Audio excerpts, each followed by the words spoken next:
Hello, everyone. It is Kenyon here. It is Basketball Rewind, and I am joined by Curly from Live by the Three podcast. Definitely give his stuff a like, subscribe, all that kind of stuff, rating, comment, review. I know he is not on YouTube, if I'm not mistaken. Sorry.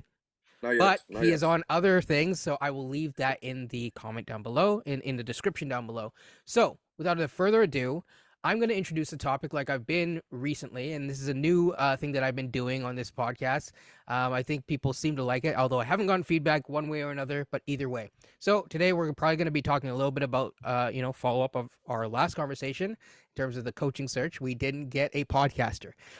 We're going to obviously talk about Fred because Curly right now he is a Fred fan and he wants to talk a little bit about Fred, or at least I'm giving him some space. I actually wanted to bother him about it. So, the of course with the news today in terms of Dejounte Murray's extension, how the Pascal rumors factor into that, and then we're going to talk about OG and then a couple other things. Of course, Summer League is just around the corner. In fact, it's in it's like an hour and a half.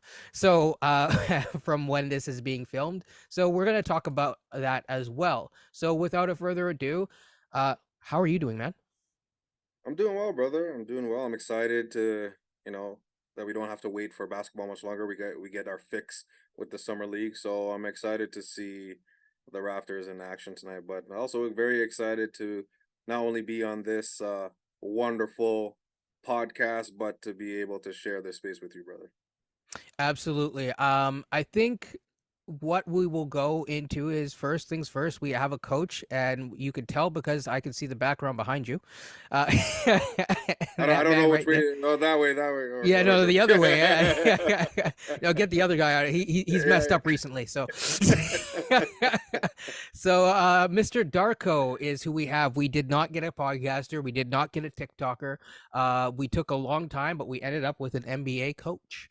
So, I know it's been a little bit of time, but thoughts on Darko? I know it's been a while since we've talked also in this format. So yeah.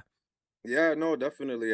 Some time has passed, and we did a pod, kind of pitching our ideas for what our head coach should be post Nick Nurse, and no surprise, the Raptors were thinking outside of the box and went with Darko Rajakovic, which you know he seems like he's bringing a different energy, and it definitely felt like the energy has ran out with this team currently, and especially under Nick Nurse. Unfortunately, say what you want about Nick Nurse, he love him or hate him, he's a championship coach, and he did the job that he needed to do while he was here. Was it pretty? No, but did he give us results? Absolutely. But I think Darko is going to give us a different set of results. He comes from a huge developmental background. He believes in not only understanding the player but understanding the person. And one thing that I even posted on this or tweeted about it more particularly on Twitter is that his mindset, he wants to win every day, not just the game, but win every day. And it definitely felt like at times that this team was definitely complacent. It definitely seemed like they lacked motivation, lacked focus. And it seems like Darko is going to reinvigorate these things that should be, not really taught at a professional level. But sometimes it happens when you're used to a certain level of success, when you're making hundreds of millions of dollars, you're gonna get comfortable. It happens, and sometimes you have to go through some hardships to realign that focus. And I think from management right down to the players and everything in between, I think they're bringing that reinvigorized energy and approach to this team. Yeah, I mean to take a page out of a Bob Marley song, you sometimes have to, lively up yourself, right? And I think that Definitely. he's someone I think that will definitely help with that regard. He seems to be very much him, and also shouts to us bringing back drama. Both of them seem Yeah. to be very big on serving the players, right? And I think that that is really important at the end of the day. yes, you might come up with schemes and strategy and things to execute, but it's also the ego management side of things from, as you said, management on down is particularly for a coach is one of the most important factors. Hopefully we'll hear that players aren't hearing why they didn't get playing time or whatever from the coach and not from the media this year. That's my only requirement. Yeah, Um, no, definitely. Definitely. Like that, yeah, like I mean, like I said, it just seems like it was just everything seemed strained, everything seemed exhausting, and I think it's time to hit the reset button. And he has a lot.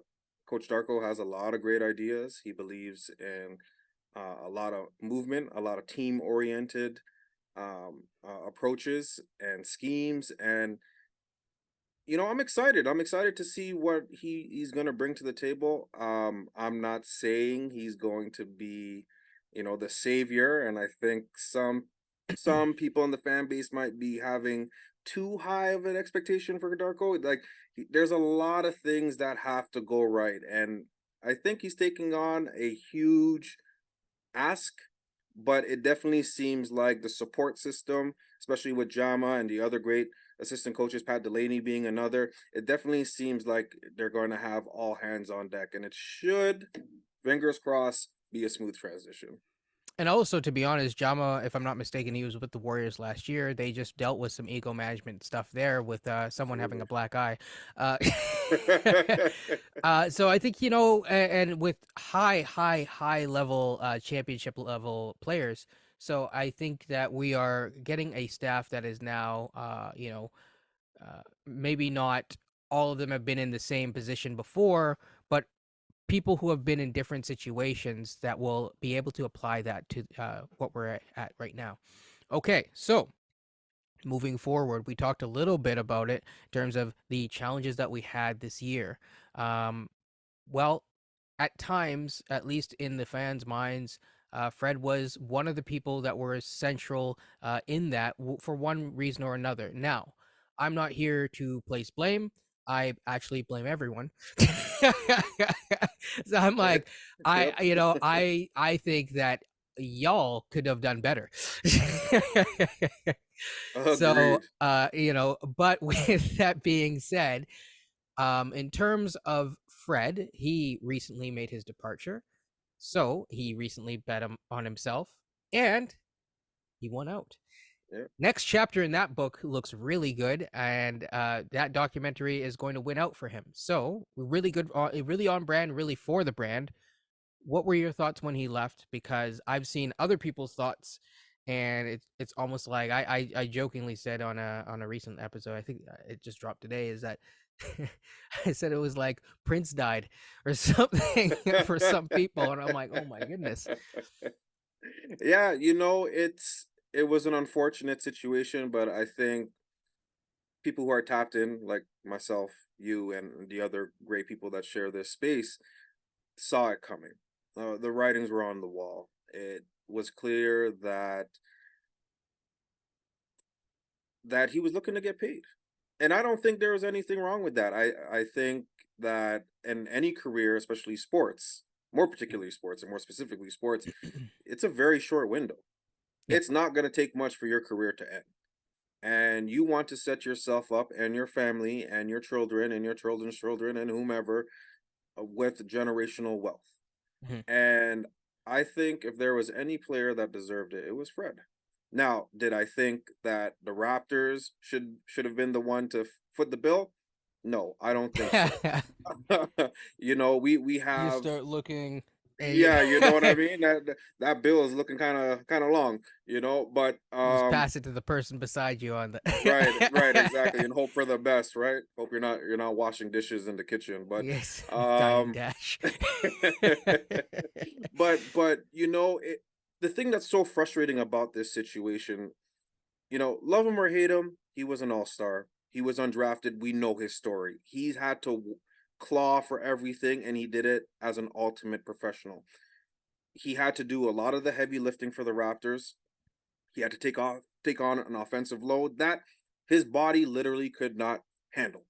and we didn't have a suitable backup for him, so it always led to extended minutes and so on and so forth. You would think that that would be enough for somebody to get rewarded, and now you're hearing rumors that the Raptors weren't going past 3 years, 90 million. If that it was indeed the case, then obviously, Fred, thank you for your service, sir. Have fun in Houston, type of thing. But what's frustrating to me, and we've talked about this multiple times, Twitter, in DMs, wherever, the front office knew this day was coming. Or they And should have. or at least they should have. I mean, that's what they're getting paid all the big bucks for, right? And while the trade value wasn't great, at least it's better than losing him for nothing. And here comes another all-star, another cornerstone piece that you're allowing to walk out the door for nothing. The Memphis Grizzlies told Dylan Brooks that we are not bringing you back Yeah. in under any circumstances. And somehow, some way, they managed to get a sign and trade for him with Yep. Houston. So they got something for him. And I'm not saying Dylan Brooks is on Fred VanVleet's level, but if Dylan Brooks can get you at minimum a trade exception, Fred could get you a trade exception. So that part is very frustrating. I think they And got more than a trade exception too. oh, was it I expanded? I have to didn't go know. back because Yeah, there's so many of those Memphis transactions that happened or Houston transactions that happened after, but I believe they might sure. have gotten a second round pick or something for it. They got There you something. go. They got Right. something. They got something, right? So that to me is very frustrating because now And you're left. he was not a restricted free agent either. That's the I'm sorry to just but that's what it is, man. and That's then what it take is. salt and just Yeah, honestly, it's more salt in the wound. And Yep. that's, say what you want. That's 20 points walking out the door. That is a player that, after the Yacker trade, we know what happened there, but at least the team looked different and they were humming to an extent. And Fred was a part of that. Now you've allowed him to walk out the door, and again I'll reinforce, I was not paying Fred more than 30, maybe 32, 33, but even that is pushing it because of their wait and see approach, kicking the can down the road, however way you want to describe it. You've allowed one of your cornerstones to walk for nothing, and yeah, it's not a good look for this FO for sure. No, definitely not. I mean, it's also not a good look to look like you're chasing after the dude 3 hours before or 3 hours, yeah, 3 hours before the deadline. It's a bad look. I said that the only thing more embarrassing at this point was, locking. I think it was DeAndre Ayton in a room with a chair, with the Mavs a couple of years ago. Oh, you mean DeAndre Jordan? Yeah, sorry, DeAndre Jordan. sorry, DeAndre Jordan. Yes. Yeah, And it was like, okay, what are we doing here? yeah. Right? Um, like to me, and then you hear from, I think it was on the Will Lou show. There was a Portland reporter that was there that was talking about how essentially there was a verbal agreement for the Jeremy Grant deal since the deadline. Wow. Since the deadline. I didn't even So hear it that. has That's nothing to crazy. do with Dame. It's like, yo, so this is why I'm saying, like, I can't say for certain because I'm not in the room, so I'm sure someone will say that. But I feel like based on other moves that I've seen around the league, I don't know how proactive we are being as of late. I do, however, think that after Fred left, it did make some opportunities that sprung up, including Jalen McDaniels, as well as Dennis Schroeder. I think Dennis Schroeder seemed to me like a quick reactive move. Not that it was a bad move, it just Yeah. the timing of it and everything. It's not like they said, okay, well, Fred, we got someone, so you're welcome to join us or not. And then I looked at the other thing is that Jalen McDaniels felt like a proactive move. So I give them shouts out for snagging Jalen McDaniels very early. I'm actually quite happy with that signings. Um, Yeah, yeah, me as well. I think he should have been here last season. I thought he was a great trade target for sure. I love that signing, but you know, it's hard to see what the positive impact is going to be with Dennis Schroeder. And yes, he's had a consistent career, mhm. but he's not Fred VanVleet. He's not going to bring us 20 points. He's not going to be able to shoot the three at a high clip. I think he's a career 33%, if I'm not mistaken. Um, but that move, and you said it was a very reactive move. It gives me the Aaron's Baines, Alex Len vibes when we had no recourse for Serge Ibaka and Marc Gasol.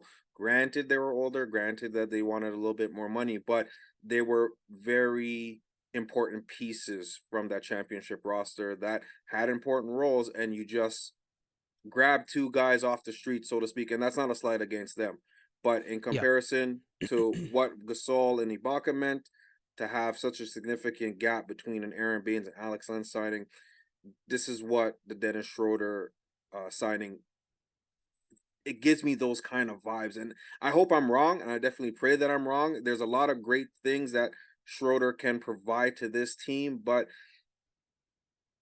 you lost shooting So and you I replaced it with defense. yeah, so I actually think this is not quite as bad as as Commander Baines.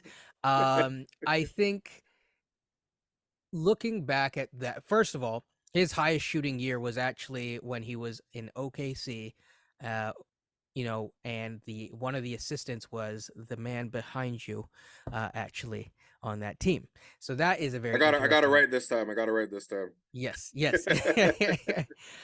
So I think that's a very interesting part of all of this. I think in the mid-range area, he's actually more dynamic than Fred. I mean, it's how many times did people say Fred only had a floater and stuff? And part of it is because his mid-range game just wasn't there. He wasn't a three-level scorer. That's not a slight. I just No, again, those are facts. Those are you're not a facts. three-level scorer. You're not a Yeah, three-level scorer. And so I do agree, but compared to this year, Fred didn't shoot all that well. But more importantly, I think he's always in the playoffs. mm-hmm. And to me, if I compare it to the Baines deal, this is the difference.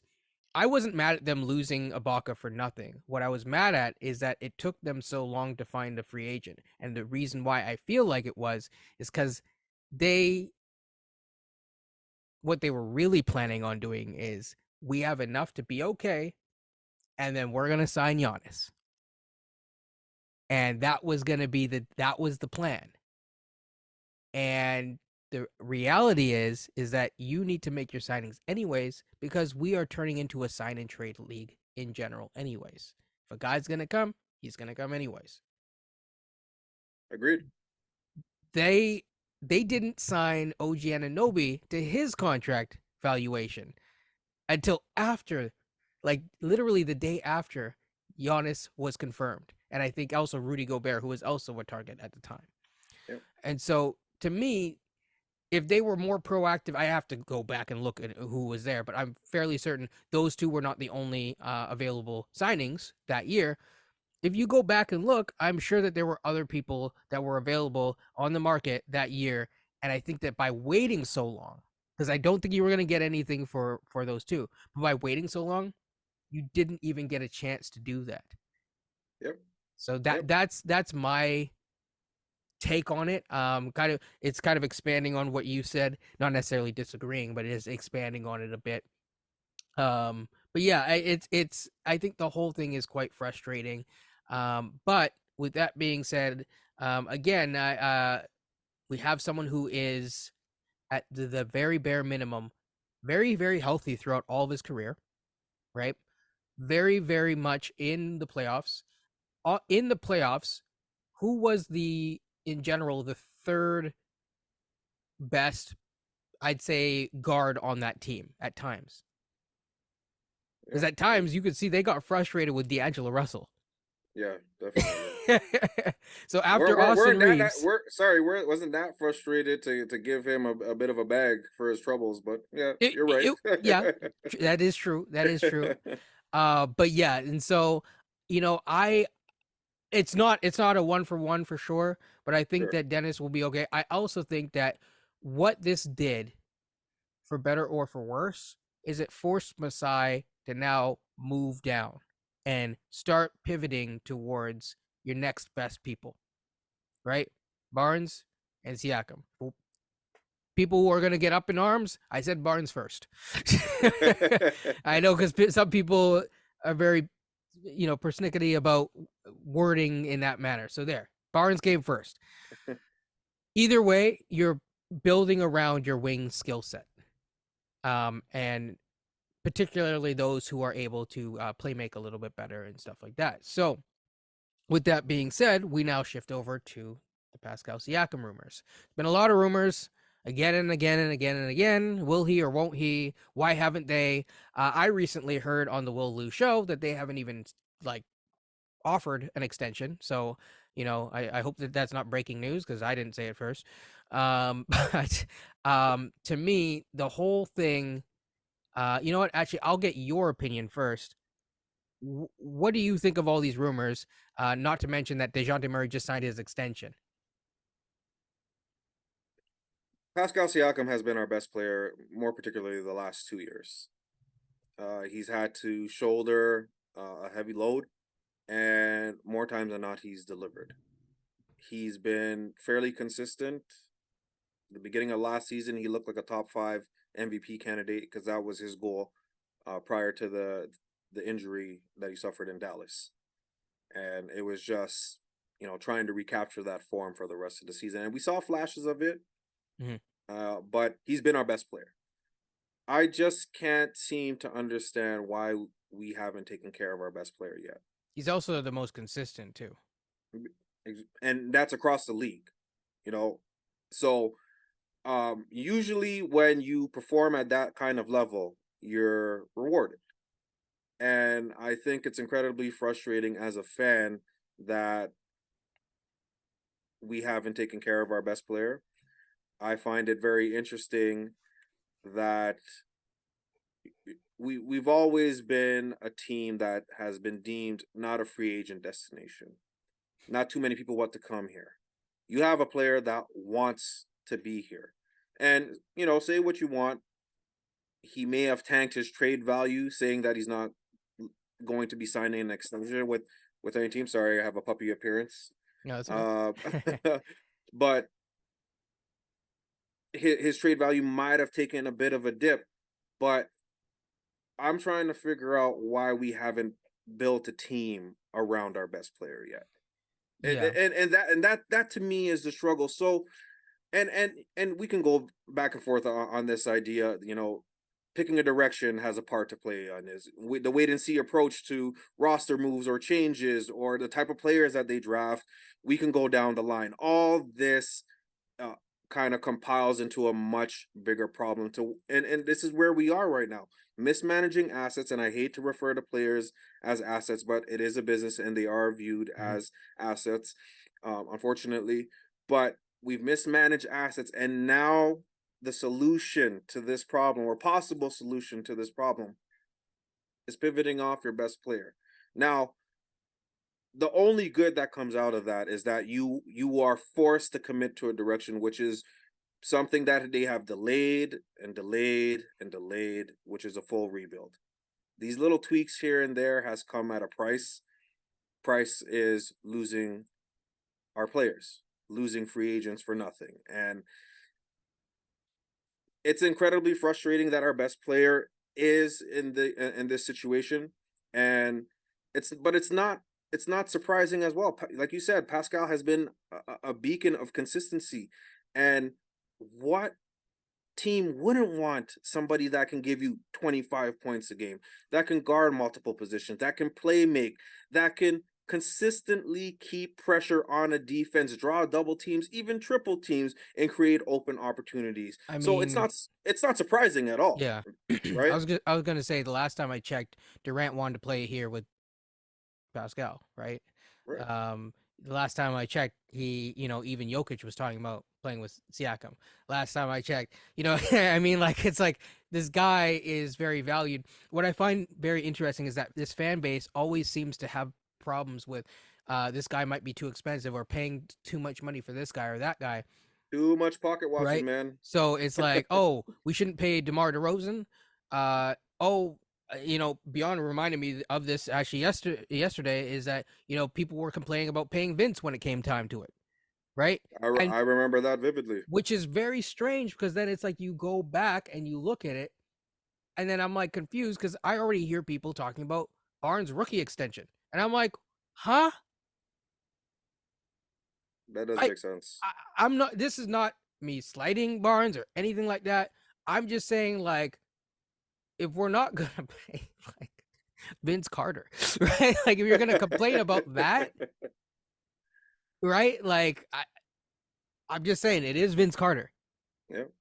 and so my whole thing is that in terms of the Pascal rumors, and by the way, it seems like after the Atlanta deal has died down, or DeJounte Murray, it doesn't really make sense. I know some people are still like super like we got to still make the deal, and I'm like okay, but so you're doing it without Buffkin, you're doing it without DeJounte Murray, okay. So if you start building the framework of what you could be getting, I didn't want John Collins in the first place, but you're not getting him either. Um, so you start going Hmm. down the line, and I start adding up these things, and I'm like, and I've seen Rudy Gay already. Uh, so it's like, okay, so it's not even like the pick that I want, right? It's not even that.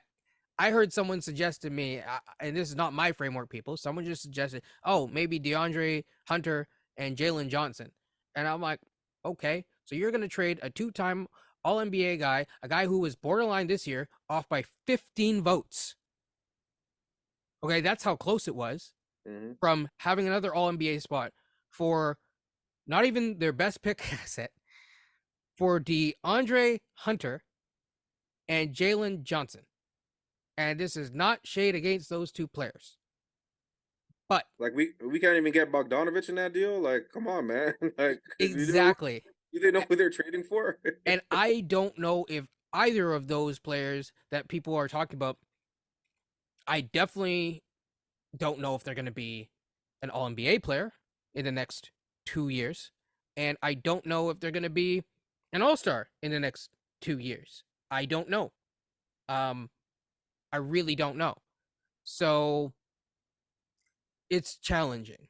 And that's all I will say. Not to mention, if you get too many guards in, then you have the other challenge, even ignoring the Flynn conundrum still that exists, is you might bury, you just signed an all-star guard, or sorry, whoops, you just signed Dennis Schroeder. Sorry, people, I've not lost my mind. You just signed Dennis Schroeder, and then you just also signed Grady Dick, I guess, who I see as playing more of a guard this first year, Hmm. and Gary Trent. So in the case that you did down the road trade Pascal Siakam for, a DeJounte Murray, for a Kobe Buffkin, and for AJ Griffin, where are all those guards going to get minutes? And then if we're going to complain about, because at least one of them is going to get buried. And if you're going to Yeah. complain about we don't develop players, and then you have, you're going to go the opposite way, where you're now developing the right skill set, but too many people developing the right skill set, and then someone's unhappy. That's a problem. And then in terms of Okongwu, I know this is a rant, and I'm so sorry, but it's like Okongwu, and I keep asking people, what about Precious? People say, oh, well, that's his problem. I'm like, but we still have Chris Boucher and Precious. I don't know how both those dudes are getting minutes. Well, that's their problem. Well, again, to counter your, or to add to your, it's an asset management play, it's also a people person business. It's a Yeah, for sure. relationship business. You can't do Sure. that to people. No.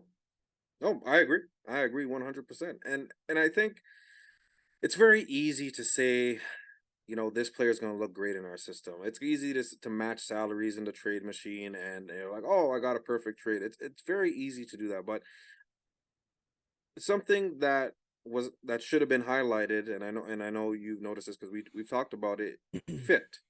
Does this player fit on our team? And so it's it is a very interesting conversation when you start getting into these trades and trying to gauge people's value. But I think you said it best. This is an all NBA player, and I think one thing that tends to be overlooked. This is a player that's in his prime, and he entered his prime late.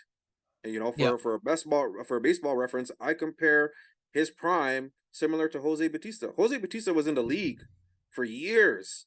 And it Yeah, it wasn't was. until his early 30s that he really caught fire. And then he had that very short window of, 3, 4, maybe 5 years, debatable, of really all-star level, maybe even superstar level of baseball. And I feel that, you know, Pascal being 29, but it's not an old 29. I know No, he 29 is didn't play AAU, which saves a exactly, lot of miles on your body for those of you who don't know. It's like you're instead of exactly. playing 8 games in a weekend, right? For years and years and years in high school, he didn't do that. Um, he takes care of his body really well for those of you who don't know. He really invests in his body right now, which is what you want to see.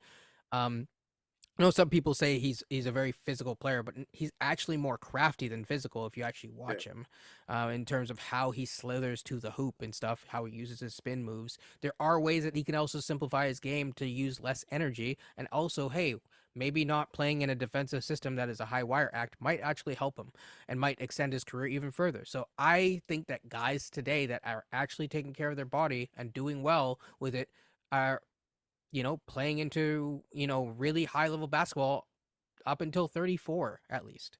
sure. Some guys later, and I'm not saying that his prime is going to be all the way to 37, but for a long time I've gone into many debates about prime, so I think that a lot of people don't really fully understand it. I'm not going to go and bring up those research papers today, because I've definitely had to, it's complex, and it's not necessarily how it works in 2K is what I will say. Yep, definitely. So, with that being said, yeah, again, I think it's wrapped up. The other thing before we go on to the next topic is that I'll just ask you a very simple question based on the conversations that we've had around free agency and all that kind of stuff with this front office. Do you trust, because the trades that would be incoming would require us to make secondary moves to create roster balance? Do you trust the front office to make a secondary move to within a reasonable amount of time to balance the roster if there is imbalance in the roster? Then, because I don't. It's dwindling very, very quickly. It's dwindling. I don't knock you for not having that much confidence. I think this front office has shown that when they get overly creative, it doesn't really work out. And I'll give them the benefit of the doubt that they could have got really creative in the draft, Mm-hmm. and they drafted the best player available, which was Grady Dick. That is conveniently a great fit. So I think if they maintain that approach to it all, I think they'll be okay. But it's what's that secondary move going to be? Because we've we've already had a great defense, and we were going to have a great defense going into the season. I'm not saying we're going to be, top 10 in the league type of thing, but at least we would be a defense that would be competitive with the pieces that we have here, with the athletes, and, Vision 69 is alive and well. So we would have done well before these acquisitions. So now you've doubled down on the defense. Great. Now, what are you going to do with their extra wings? It seems very simple. Masai said it. We need shooting. He also said that he did not have fun watching this team. Well, if you're playing defense for 99% of the game, of course, it's not going to be great basketball. So you have to find guys that can score. So, like I said, it's dwindling. You know that old school picture of the cat hanging on the tree. It says "hang in there." Yes. That's me. I'm the cat with the faith in this front office. The tree Right. the Right. tree that like that. There's your imagery, folks. Like I, I'm I, hanging in there. I just and bless you, but it's just like oh, I didn't enjoy this team. It's like, okay, but then it's like he's chasing a dude down 3 hours before the deadline, trying to run it back. Right. Right. I'll tell you another thing. You talked, I believe, to Samson about you brought up a prospect named Leonard Miller, if I'm not mistaken. If I'm mistaken, please correct me. But I think you might have brought him up with Samson on his pod. I think we Um, did discuss it. Yeah. yes. So, do you know which pick was Leonard Miller taken with? This gonna You're gonna kill yourself with this. It was late. It was very It very wasn't late. that late with the Spurs. second rounder, You're and then he was right. traded. Yes. You're right. Oh my gosh, man. And See, you that's that creativity. That's that creativity that I'm alluding to, man. Oh, I did like I'm just like I forgot about that, man. Anyways, so I digress, right? So now that we've talked about the Pascal trade rumors, I personally, what camp are you in? Just so I can, I no judgment here. Yes, I'm curious. Or I guess uh, you've kind of alluded that you're kind of not in the trade Pascal camp.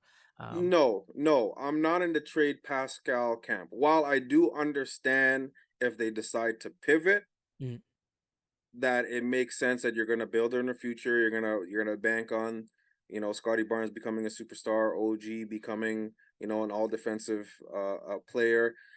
So I can appreciate that, but it's about the players that you're getting back. Like, are you yeah, going to get the value for Pascal?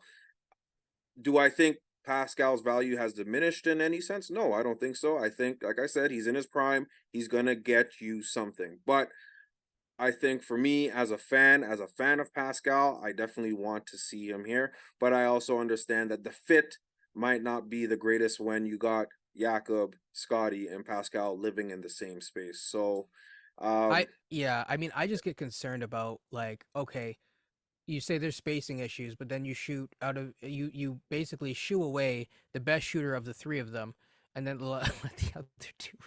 It doesn't make sense to me. it Make it doesn't make make sense. sense. No, it doesn't make sense at all. But yes, in short, I am Team Pascal. I definitely do want to see him here, and I definitely want to see this front office take care of his best player, not necessarily an extension, but giving him the players around him that is going to maximize his impact on the floor. And I mean, in Yeah, turn, Scotty's going to benefit from that. Everybody's going to benefit from that. But those are your two main guys going forward with similar builds, similar skill sets to an extent. One is slightly more polished than the other, and we know whom that is.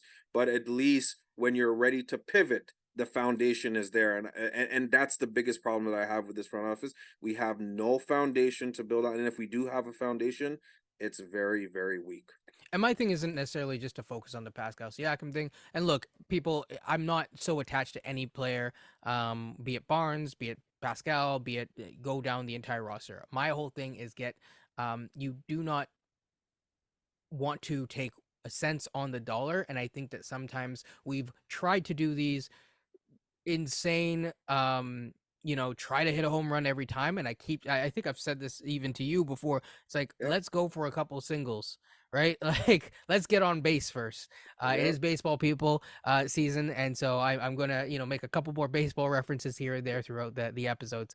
But with that being said, I'm gonna just skip the next topic really quick, the OG topic, I guess. Well, you know what, if you very quickly, thoughts on the OG rumor? I personally think that this is a negotiation tactic. We don't have to go through a whole litany of stuff but yeah, thoughts on it. This has been a summer of posturing, Yeah, that's what I think. and that's exactly what I think it is. I mean, again, another one of those players that any team would covet, teams are looking for players with OG's attributes and skill sets. So, Absolutely. yeah, it's not surprising, but uh, again, the mismanagement from this front office, it definitely seems like a trade is on the horizon, and it's unfortunate that it might be OG and or Pascal. Absolutely. My main thing that I keep going back to, and one of these days I will make a video that kind of like outlines different pathways soon, is if you trade Pascal in this scenario and you are extracting the, maybe not the maximum, but like a decent package from it. Let's go with the outlined package from Atlanta, which would have been less than, at least from a perception wise, than a Scoot package. Yeah, If OG's upset about his touches, and you're bringing in a new ball handler who, frankly, has more experience handling the ball than he does, with less turnovers on drives than he does. He had 16% of his drives early on in the season because they did try to give him more opportunities and it wasn't successful, which is why they went away from it. If you do that, And DeJounte Murray, who would have been in a contract year at the time, is coming in and he wants his touches. Where's OG in all this? Because he's definitely not going to be second on the pecking order. And that is kind of my issue, is that there's no, if that is your pivot, because realistically, unless you're forcing him to be the second option, which they have given those opportunities, I don't think that, unfortunately, the numbers as well as the eye test have bared out. I'm not saying what he is or what he can't be in a negative way, but I'm just saying right now it doesn't look like Mikal Bridges on offense. Yeah. And that's a fair assessment. I mean, we've watched OG. While he has made improvements every single year, they're not massive leaps, right?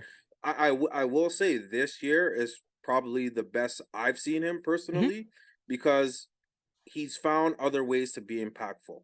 You know, Mm-hmm. he's crashing the glass a little bit more. He's getting into the passing lanes much more frequently than he did before. He's being a lot more aggressive offensively, and it's working out. And it's not always pretty, Mm-hmm. but it is effective, and we are better when he's on his game, and that goes without saying, right? But Absolutely.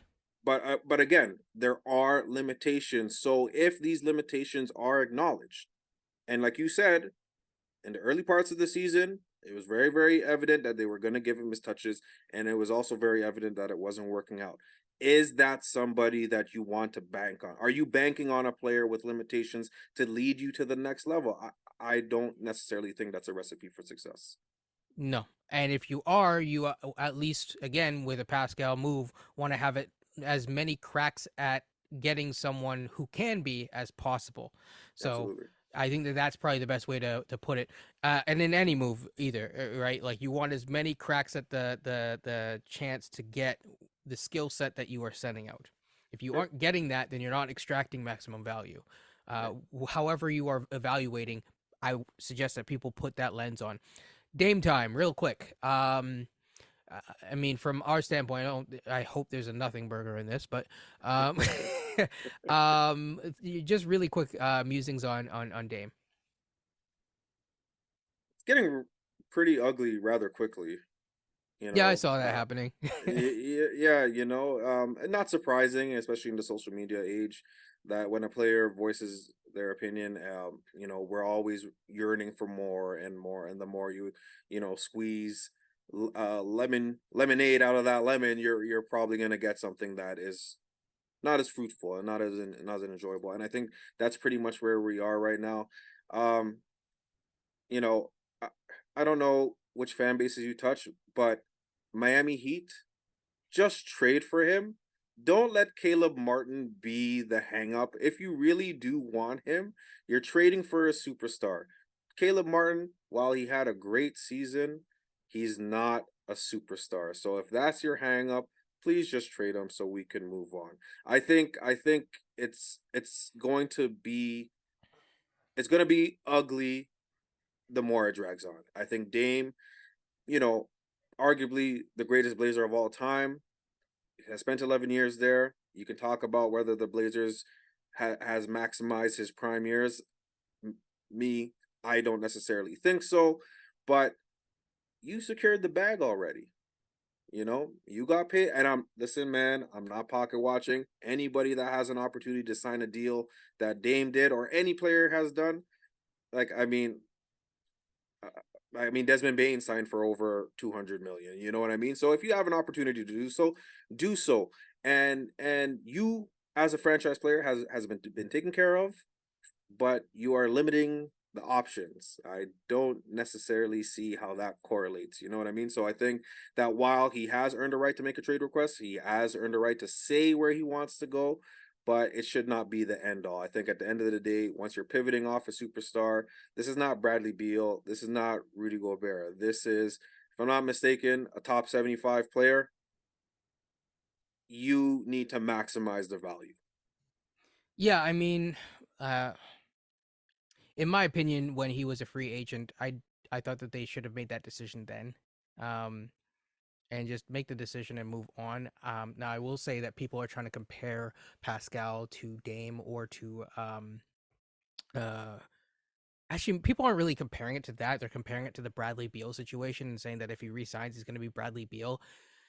They're actually just to add to that point, they're actually drawing comparisons between the three of James Harden, Damian Lillard, and Pascal, which is weird to me. But It anyways, is very strange. They have very different personalities. The situations are extremely different. yeah, What I will say is this: is that unless Pascal is given a no trade clause, which no front office should be giving a no trade clause, Jordan did not get a no trade clause. Uh, like I think Dirk is one of the only ones. Of course, Bradley Beal. There's very few players, but other than that, there's like basically no contract that is tradable. And if people want to say like and complain about value, at the very least, if you do that, you get value. sure, I'm just saying, right? Like you are getting value. So in terms of the Dame stuff, it'll be interesting. I think that there might be a dark horse that emerges. It might be Miami. I could see Brooklyn. If I were the Trailblazers, I would maximize my value from him.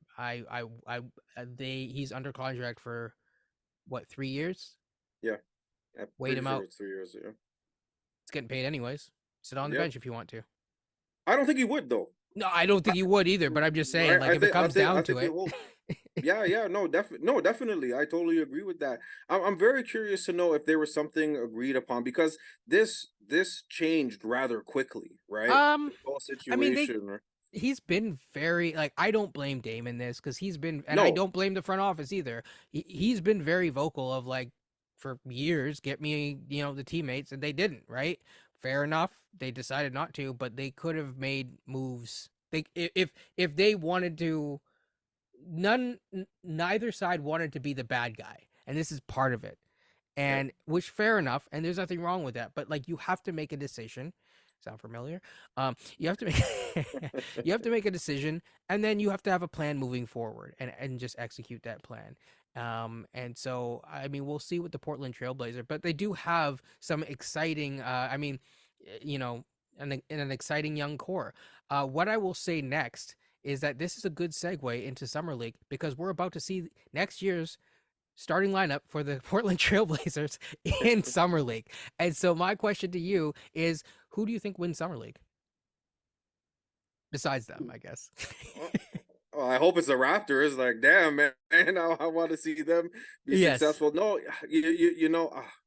it's hard to say. It's hard to say because, you know, for some, being paid above our pay grade that are getting paid to analyze uh this sport, views the summer league as pickup basketball to an extent to Hmm. some people.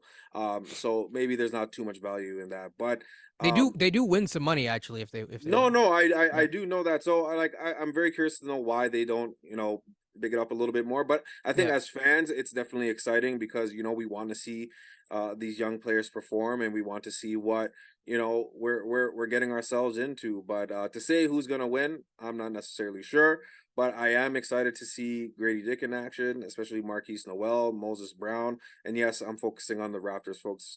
But it is going to Of be fun course. to see Scoot, Victor, of course. Yeah, Chet. I'm yeah, and Chet. Yeah, I mean, a bit of a rough go for It Chet. was his first game looked a little he looked a little rusty until, and then Yeah, he picked it up later, but it was like you know shout out your guy Gigi Jackson. yeah. Oh no, He's that's looking good, coach's man. guy. That's coach's guy. Oh, it's coach's guy. Oh, okay, Hands off, coach's man. my But apologies, coach. yeah, but he has looked really really good. I think. I mean, we have a theory that he was possibly. I've nothing. This is just like pure speculation, people. So speculation time. That he might have been not coerced, but like there might have been pressure for him to enter this draft instead of waiting because by a lot of people's thoughts, including Rafael Barlow, coach, even after watching him, I'm like, I get it. Is that if he stayed another year, he'd be top five. Yeah, yeah. And I've also sorry. Just to add to yeah, that point, I've also heard that he was battling health issues. that too. And I think Yeah, to me, when you hear about the whole like bathroom incident, bathroom gate for him, during workouts and stuff like that. That seems to point towards stress and anxiety that are off court. And so I hope that, I know that he'll be successful, in one way, shape, or form. And I think, surprisingly, Memphis might be a really good spot for him. Yeah, definitely. So I'm really rooting for him, and he played really well. Actually, as a side note, behind you, on my screen, I'm been peeking over at Leonard Miller, who is 5 for 9 from the field right now, with 8 rebounds, playing for the Timberwolves, of course. Your I'm sorry, man. Uh, I'm rooting for the Raptors, of course. I think they'll be very exciting. I think they'll be better than we think in the summer league, of course.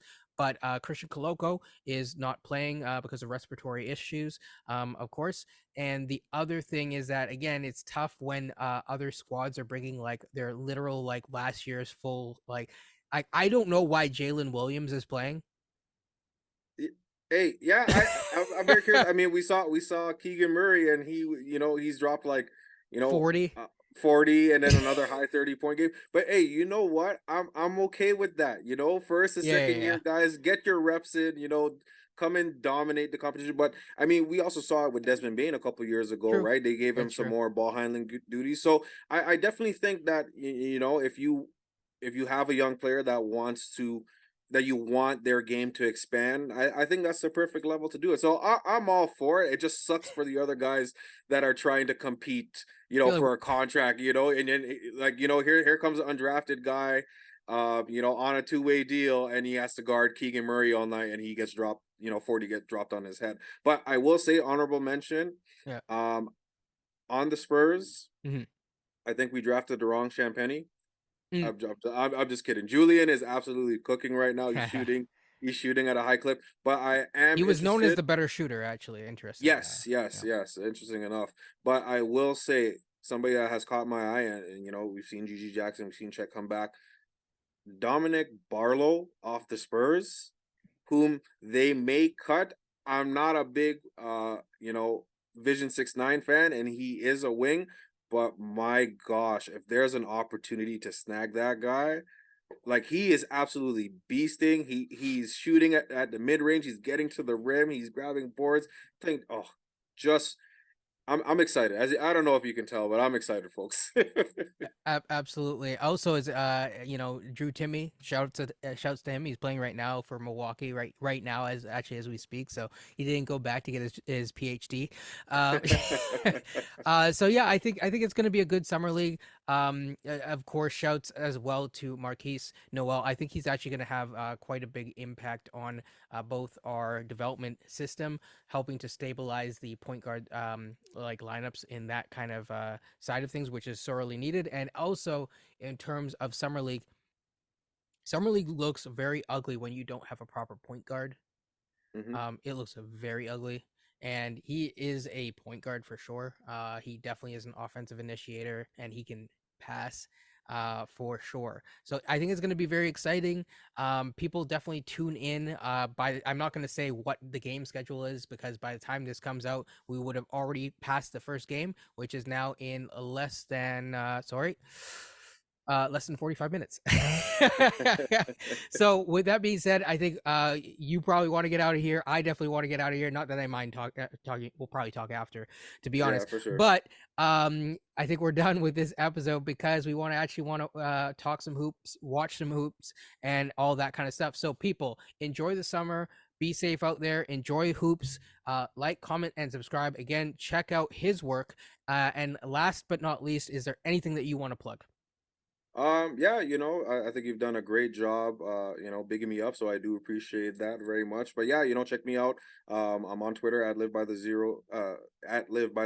03. I'm available across multiple platforms. I'm on Overcast now, iHeartRadio, Apple, Spotify, wherever you listen to your podcast, I'm there. I am going to be dabbling in the summer league and going to be providing, not very long reaction pods, but be on the lookout for some quick synopsis on summer league. And yeah, always follow, rate, and review the podcast. And also, please do the same for our guy Kenyon at Basketball Rewind. He does phenomenal work. If I have not told you, I learned so much, just from your very unique perspective and educated perspective. So I appreciate you and continue to, educate us all, brother. I appreciate it. For sure, for sure. I think the only other thing that I was gonna say is that at some point I have to get the Luke Skywalker to your Obi-Wan on this podcast. So Yes, definitely. Mac, you're next. Although he knows he's next, so I've already been bugging him. But yeah, I think it's very exciting, and I have nothing else more to plug on my end. But people, again, check out his podcast. I will ask you this: what episode are you on now? If I include this reaction pod, it's going to be episode 138. So there you go, people. There's a lot of content on his stuff. Check him out. Give him all it's not YouTube, so there's not necessarily a thumbs up button. They're still with the 5-star review. So give him a 5-star review when you check it out. Give it a check out, and that's it. So yeah, that's been the show, guys. And take care, have fun, and peace. Peace.